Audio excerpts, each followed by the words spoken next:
Hello and welcome to the latest edition of Digital Insight. My name is Mike Bank and I'm here with Brett Akker. Brett, why don't you tell us a bit more about yourself? My name is Brett Akker, as you said. I founded a business called Streetcar about 10 years ago. Before that, I was at Mars Confectionery in various sales functions for 5 or so years. And then launched Streetcar, which was a pay-as-you-go car rental firm, originally based in London, and then we expanded to 6 other cities. And I founded that with a university friend, Andrew Valentine.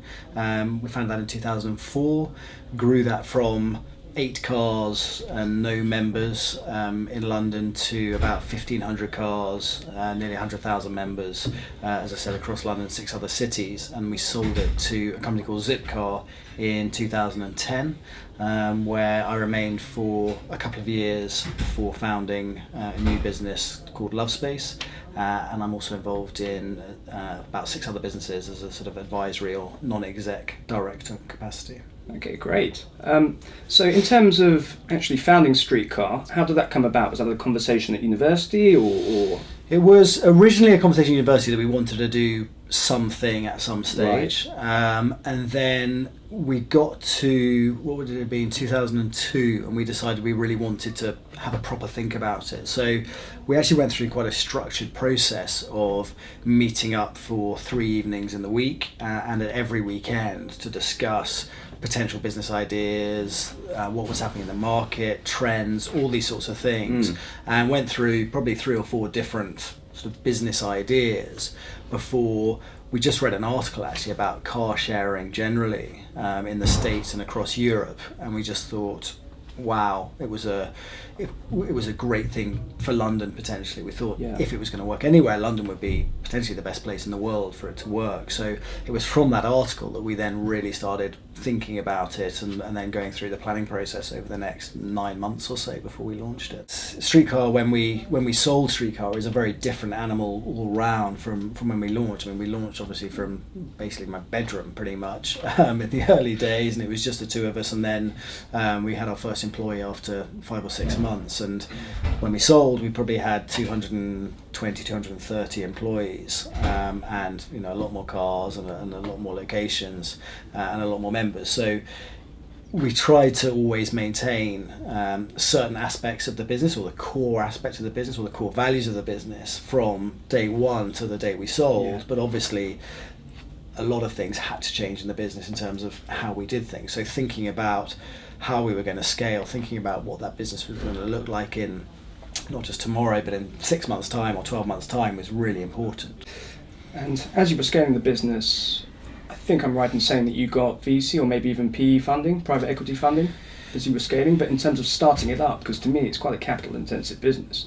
So how did you go about either raising the funds or getting the funds to start up? So to start up, it was actually just our own savings, because we leased the cars, so there wasn't that much cash needed for the cars themselves, other than a deposit up front. So the actual cash to start with was from us too, but it was very much based on or spent on the tech sitting behind it. So that was bought off the shelf, both hardware and software. So that was actually where most of the funds went to start with.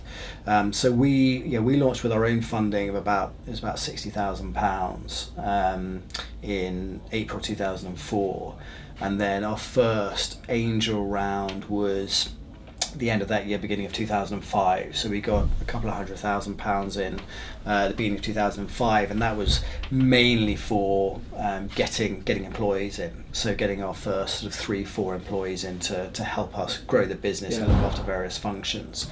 And then that lasted us till early 2007 when we got some private equity funding in, and that was a much larger round, about £6 million pounds at that stage, through a company called Smedley Capital, based in London.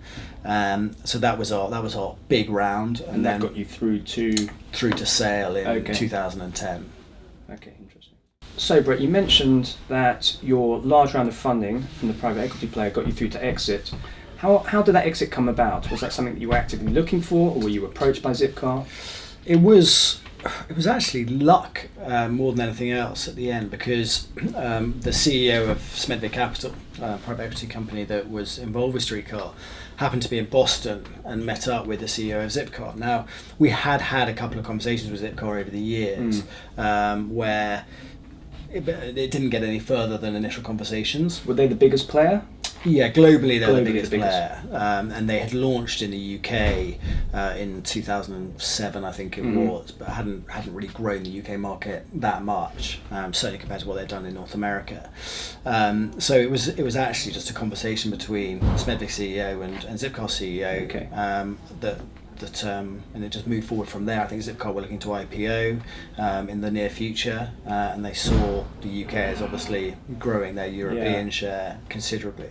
Was it quite a smooth transaction during and after? Yeah, I mean, Smedvig Capital were fantastic. So John Hewitt, the CEO, they led a lot of the negotiation side of the deal, and they did a fantastic job. So from our side, it was relatively smooth, and we could concentrate more on the day-to-day actual still running the business, because as soon as you raise money or you look to sell a business, you get taken out of the business We hear that a lot, very, very easily, and not focusing enough on the day-to-day. So the fact that Smedvig ran that side of it meant that we could focus more on day-to-day, which was good for us and good for the business. Great.